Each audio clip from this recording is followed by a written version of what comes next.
주님의 은혜가 여러분의 삶의 위로가 되고 힘이 되길 주의 이름으로 축복합니다. 요한복음서의 특징 중에 하나는 이제 최후의 만찬이 있고, 그리고 예수님이 십자가 달려 죽으실 때까지의 사건을 매우 길게 기록해 놓고 있다는 것입니다. 다른 공간 복음서를 보게 되면은 최후의 만찬을 하시고 예수님이 붙잡혀서 십자가 달려 죽으실 때까지 모두 다 2장에 기록해 놓고 있습니다. 그리고 마지막 한 장에는 예수님이 부활하신 사건을 기록하고 있는 것에 반해서 요한복음은 우리 13장에서부터 무려 7장에 이르기까지 예수님께서 만찬 이후에 십자가에 달려 죽으시기까지 아주 긴 예수님의 강론을, 설교를 다 소상하게 기록해 놓고 있습니다. 13장을 보게 되면은 예수님이 세족을 하시고 나서 섬김에 대한 가르침을 아주 길게 설명해 주고 계십니다. 그리고 우리가 어제 묵상했던 14장에 와서는 사랑에 대한 것에 대해서, 너희가 나를 사랑하고 또 이웃을 사랑해야 된다는 것에 대해서 아주 길게 이야기하면서 보혜사 성령님을 약속하고 계십니다. 그리고 17장에 와서는 포도나무 비유를 통해서 우리가 하나님 안에 거하는 것이 얼마나 소중한 건가에 대해서 또 이야기하고 계십니다. 또 16장에 와서는 성령님의 역사를 기록하고 있어요. 또 17장에 이르러서는 예수님의 대제사장적인 기도가 기록되어져 있습니다. 정말 한 장 한 장이 우리에게 정금과도 같은 말씀이고, 13장부터 18장까지 다 모두 다 예수님의 유언과도 같은 아주 길고 또 너무나 귀한 말씀이 다 담겨져 있어요. 우리가 이 말씀 잘 새겨듣는 것은 너무나 소중하고 우리에게 유익한 일이 될 것입니다. 이 13장에서부터 14장, 15장 이르기까지 어제 말씀은 이렇게 기록되어져 있어요. 우리 14장 12절 어제 묵상한 말씀인데 한번 같이 읽어보도록 할게요. 시작. 내가 진실로 진실로 너희에게 이르노니 나를 믿는 자는 내가 하는 일을 그도 할 것이요 또한 그보다 큰 일도 하리니 이는 내가 아버지께로 감이라. 나를 믿는 자는 내가 하는 일도 그도 할 것이요 그뿐만 아니라 내가 한 것보다 더 큰 일을 하게 될 것이다. 이렇게 말씀하고 계신 것 아니겠습니까? 엄청난 말씀이고 놀라운 약속이지 않습니까? 나를 믿는 자는 우리 모두를 가르치는 것입니다. 나를 믿는 자는 내가 한 일을 너희도 할 것이고 그뿐만 아니라 내가 한 것보다 더 크고 놀라운 일을 너희가 하게 될 것이다. 이야기하고 있어요. 여러분, 스스로를 하찮게 여기지 않기를 주님의 이름으로 축복합니다. 목사님, 나는 부족합니다. 나는 할 줄 아는 것이 없습니다. 그렇게 생각하면 안 돼요. 우리 안에는 예수님의 거룩한 언약이 담겨져 있습니다. 나는 연약할 수 있습니다. 나는 부족할 수 있습니다. 그러나 우리 안에는 예수님의 언약, 즉 나를 믿는 자는 내가 한 일을 너희가 할 것이고 내가 한 것보다 더 크고 위대한 일을 하게 될 것이다. 약속하신 그 예수님의 언약이 우리 안에 있기 때문에 우리는 부족하지만 부족하지 않습니다. 우리는 연약하지만 연약하지 않습니다. 우리 안에 계신 성령님이 우리를 통해 일하시기 때문에 여러분 놀라운 일을 하게 될 줄로 믿습니다. 스스로 하찮게 여기시지 마시라. 나는 부족하다 말하지 말고 내 안에 계신 성령님을 의지하면서 성령님이 나를 통해 일하실 것입니다. 나의 입술은 부족하고 나의 발걸음은 힘이 없다 할지라도 우리 주님이 내 발걸음을 힘차게 하실 것이고 나를 통해 일하실 것이다. 이 믿음 갖고 살아가면 주님의 능력을 경험하게 될 줄로 믿습니다. 그리고 이제 오늘 본문에 와서는 우리 주님께서 성령님에 대해서 약속해 주고 계십니다. 나는 가지만 내가 너희에게 보혜사 성령님을 보내주셔서 보혜사께서 너희 안에 일하실 거다. 이 약속하신 거예요. 우리가 예수님이 행하신 것보다 더 크고 위대한 일을 행할 수 있는 근거가 어디 있는가? 우리 안에 보혜사 성령님이 계시기 때문인 거예요. 예수님이 담대하게 내가 행한 일 너희도 할 거야. 내가 한 것보다 너 더 놀라운 일을 하게 될 거야. 말씀할 수 있었던 근거는 예수님께서 가시지만 우리에게 보혜사 성령을 보내주실 것이기 때문에 보혜사께서 일하실 거다. 성령 하나님께서 일하실 거다. 그렇기 때문에 너희의 삶에 놀라운 일이 나타날 거다 약속하고 계신 거죠. 오늘도 우리가 말씀 묵상에 가면서 우리 안에 계신 보혜사 성령이 그 성령님을 의지하여서 하나님의 말씀을 지키고 또 하나님의 역사를 경험하는 하루가 되시기를 주님의 이름으로 축복합니다. 오늘 말씀을 주목해 보면서 우리에게 주신 교훈을 살펴보게 될 텐데, 첫 번째는요, 주님이 우리에게 보내실 보혜사 성령이, 그 성령님은 우리 안에 계셔서 결코 우리를 떠나지 아니하시고 우리를 돌보신다라고 하는 거예요. 우리 16절 말씀 한번 읽어볼게요. 시작. 내가 아버지께 구하겠으니 그가 또 다른 보혜사를 너희에게 주사 영원토록 너희와 함께 있게 하리니. 아멘. 말씀 하나하나 놓치면 안 되는데, 내가 아버지께 구하겠다 말씀하십니다. 보혜사 성령이 우리에게 오신 것은 예수님이 하나님 아버지께 구하셨기 때문인 거예요. 우리가 대단하기 때문이 아니라 예수님께서 우리를 위해서 지금도 보혜사 성령을 하나님께 구하셨기 때문에 그 보혜사 성령님이 우리에게 찾아오시게 됐다라고 하는 것입니다. 그리고 나서 이렇게 이야기하고 있습니다.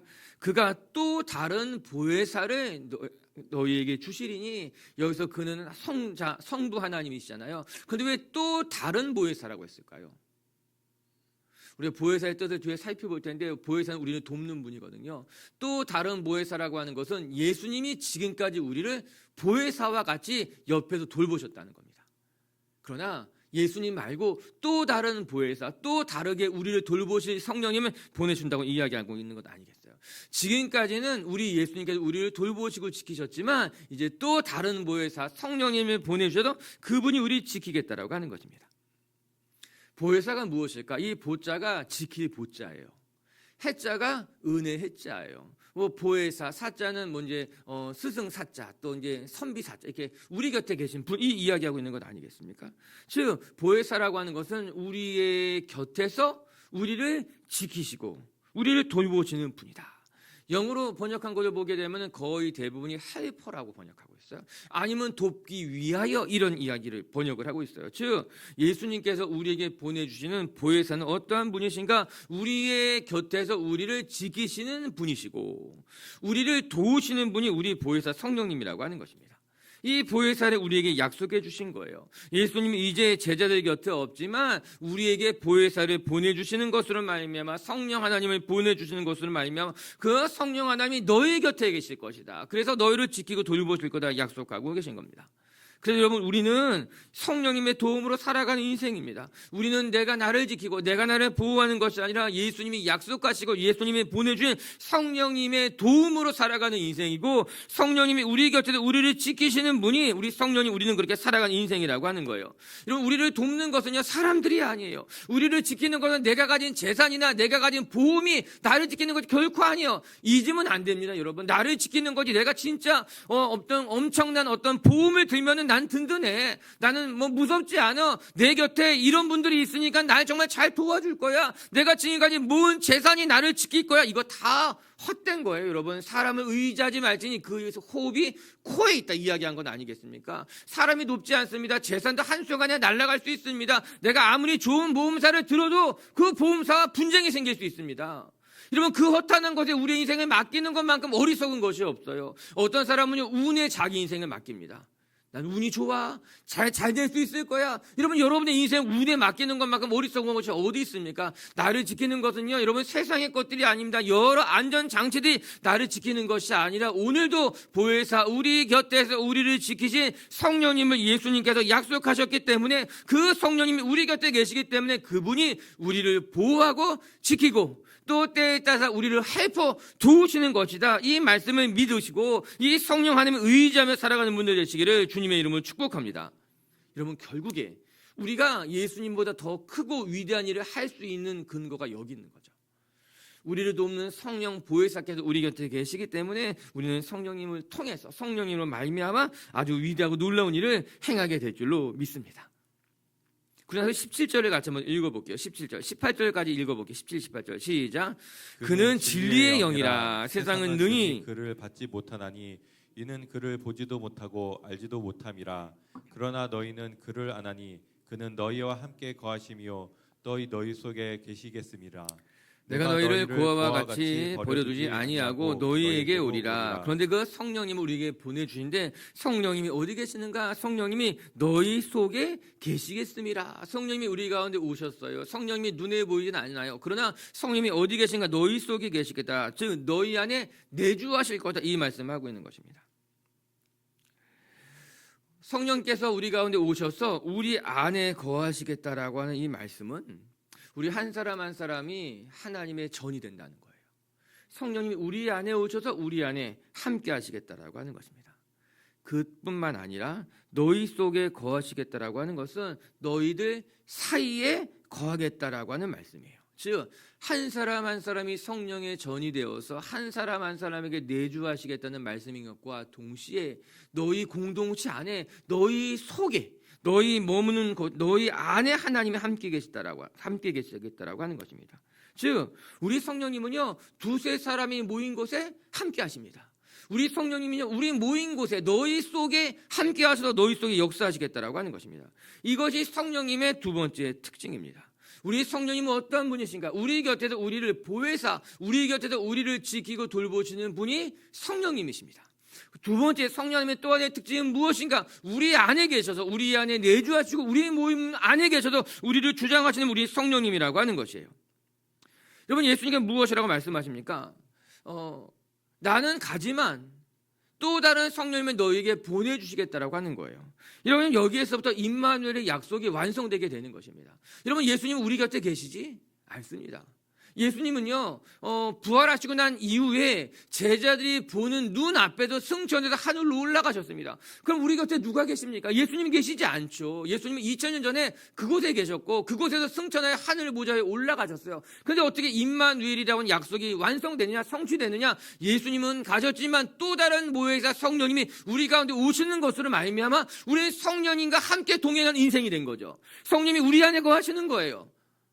하나님 온 세상을 통치하셔요. 예수 그리스도는 보좌 위에서 우리를 위해 중보하고 계셔요. 우리 곁에는 성령님이 계시는 곳으로 말미암아 영원히 우리와 함께 하시겠다고 하는 임마누엘의 언약이 우리 가운데 성취되죠. 이루어지게 되죠. 오늘도 저와 여러분은 임마누엘로 함께 하시는 하나님과 동행하는 줄로 믿습니다. 그리고 나서 예수님 무엇이라 말씀하시는가? 내가 너를 고와 같이 내버려두지 않을 거야. 너무너무 듬직한 말씀이지 않아요? 우리 18절 말씀 다시 한번 읽어볼까요? 큰 소리로 시작. 내가 너희를 고아와 같이 버려두지 아니하고 너희에게 오리라. 내가 너희를 고아와 같이 내버려두지 않고 너희에게 올 것이다. 1차적으로 말한다면 부활하신 주님이 제자들을 한 명 한 명 다 찾아가셨습니다. 이것을 영구적으로 보게 된다면 주님은 올라가셨지만 성령님이 우리 가운데 찾아서 우리와 함께 하신다라고 하는 거죠. 저는 내가 너희를 고아와 같이 내버려두지 아니하시리라. 이 말씀이 너무너무 듬직하게 들려요. 너무너무 듬직하게 들려요. 어떤 영화를 봤는데 이제 그 자녀를 지키기 위한 어머니의 이제 고군분투하는 모습이 담겨진 영화가 있었어요. 근데 이제 그 마지막에 어떤 그 자녀를 지키기 위해서 어떤 또 다른 한 명의 아이가 이제 범인으로 이렇게 지목되게 되는데 그 아이에게 이 엄마가 울면서 그런 이야기예요. 너는 엄마가 없니? 하는 거예요. 이 여자 주인공의 자녀는 이 엄마가 정말 몸부림을 치면서 다 지켰는데 마지막에 범인으로 몰리게 되는 그 아이에게 이제 엄마가 없냐 물어보는 장면이에요. 정말 잊혀지지 않는 너에게는 엄마가 없니? 이렇게 물어보는데 안쓰럽기도 하고 안타깝기도 하고. 오늘 말씀을 보면서 우리 주님 무엇이라 말씀하는가? 나는 너희를 고아처럼 버려두지 않을 거다. 너를 돌보는 자가 아무도 없어서 너 혼자 버려지게, 너 혼자 외롭게 살아가게 나는 너를 고아처럼 내버려두지 않겠다. 너에게는 성령님이 계시다. 너에게는 내가 있다. 너에게는 그 영화를 보면 너를 계속 지키는 엄마가 있을 거야. 그 말씀 하고 계신 거예요. 사실 이 언약은 유대인들에게는 매우 특별하게 들렸을 것입니다. 왜냐하면 구약을 읽어보게 되면은 구약에도 성령님의 역사가 늘 등장하지만 구약에서 있었던 성령님의 역사는 하나님의 필요에 따라서 일시적으로 그 사람에게 임했다가 그 사람을 사용하시고 나서는 또 다시 이제 가시죠. 기드온에게 그랬고 삼손에게도 또 그랬습니다. 엘리야에게도 그랬고 엘리사에게도 그랬습니다. 하나님께서 필요에 따라서 사람을 사용하시고 들어서 사용하시고 그에 나타나서 하나님의 능력을 보이시고 그래서 구약에 나타난 성령님은 일시적으로 임하시고 하나님의 뜻을 이루시고 그랬는데 오늘 예수님의 언약은 정말 전혀 차원이 다르게 성령님께서 오셔서 너희 안에 내주하고 너희를 떠나지 않겠다라고 하는 것입니다.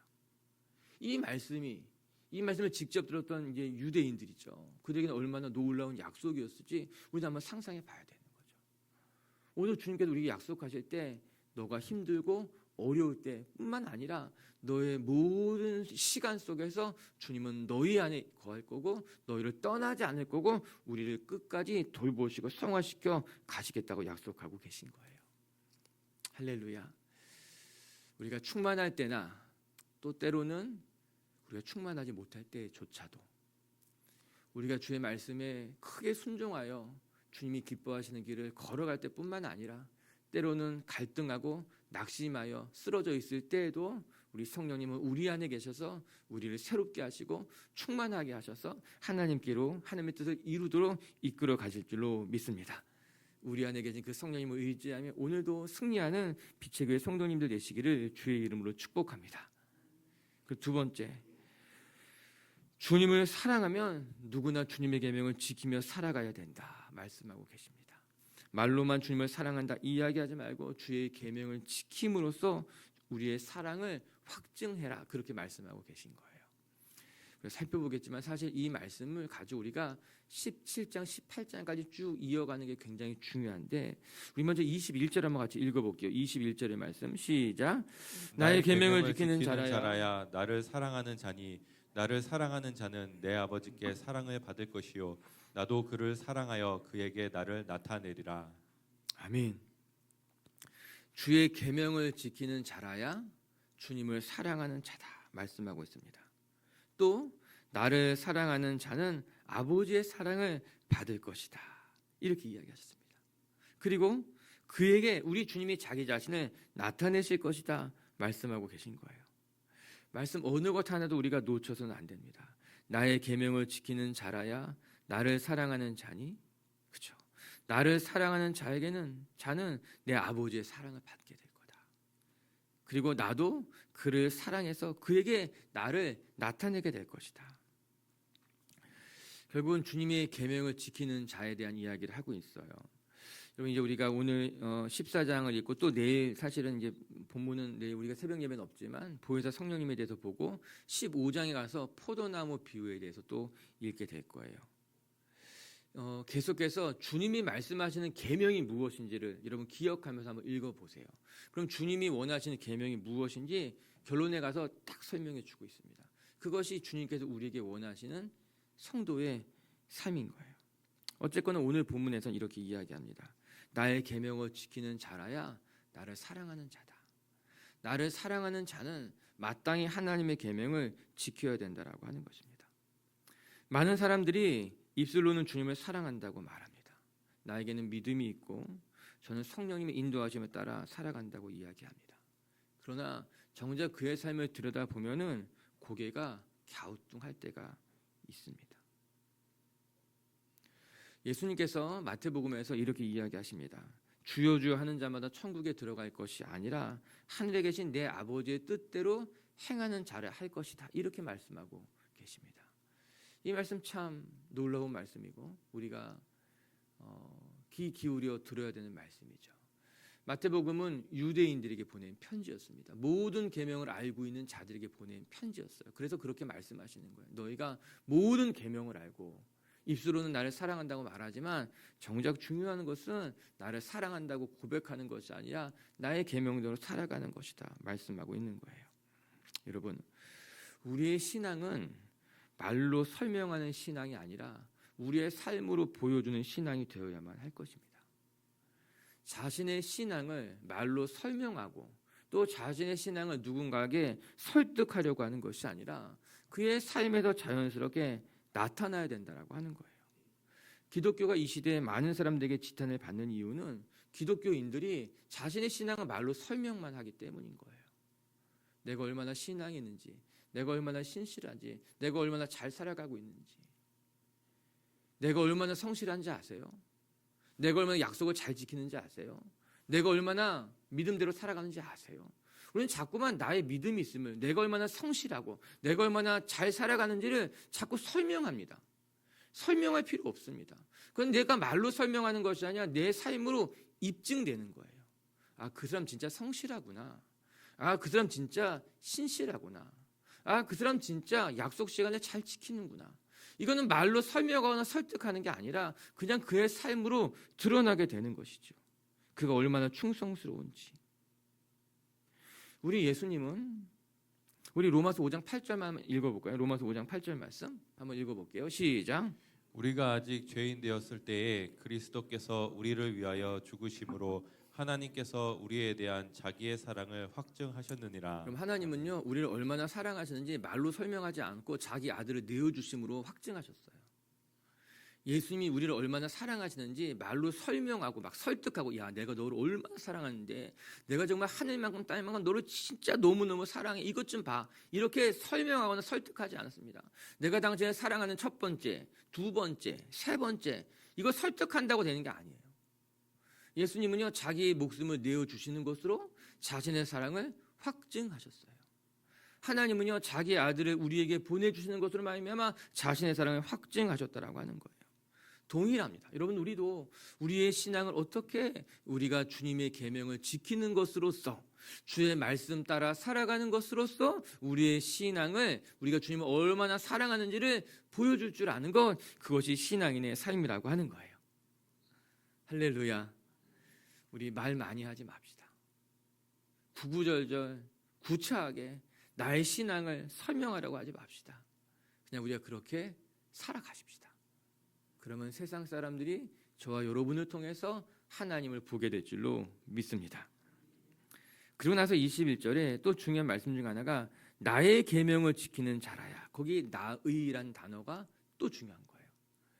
여러분, 우리는 주님의 계명을 지키는 사람들이 주님의 제자가 되는 거예요. 그들 가리켜서 그리스도인이라 이렇게 말합니다. 안디옥에 이르러서 그들이 그리스도의 가르침에 따라 살아갔을 때 사람들은 그들을 가리켜서 그리스도인이다. 즉 예수의 가르침대로 살아가는 사람들, 예수 가르침처럼 살아가는 사람들, 그래서 그리스도인이라고 하는 별명이 붙여지게 된 것입니다. 오늘도 우리가 우리의 신앙의 삶의 자리에서 어떠한 계명을 지키며 살아갈 것이냐? 여러분, 우리는 세상의 가르침을 지키며 살아가는 것이 아니라 주님의 가르침을 따라 살아가는 사람들, 이 세상의 가치관을 쫓아 살아가는 사람들이 아니라 성경이 이야기하고 있는 성경 속의 세계관을 따라 살아가는 사람들, 그런 사람들이 주님을 사랑하는 사람들, 주님의 말씀 따라 살아가는 사람들이라 이야기하고 있는 거예요. 여러분은 어떤 가르침을 받고 어떤 가르침을 쫓아 살아가고 있습니까? 여러분 마음속에 있는 세계관, 여러분 마음속에 있는 가치관, 그것은 어디에 근거한 것입니까? 오늘도 말씀을 들여다보면서 우리 비치교회 식구들이 나의 계명을 지키는 자라야. 우리 주님의 말씀 많이 읽으십시다.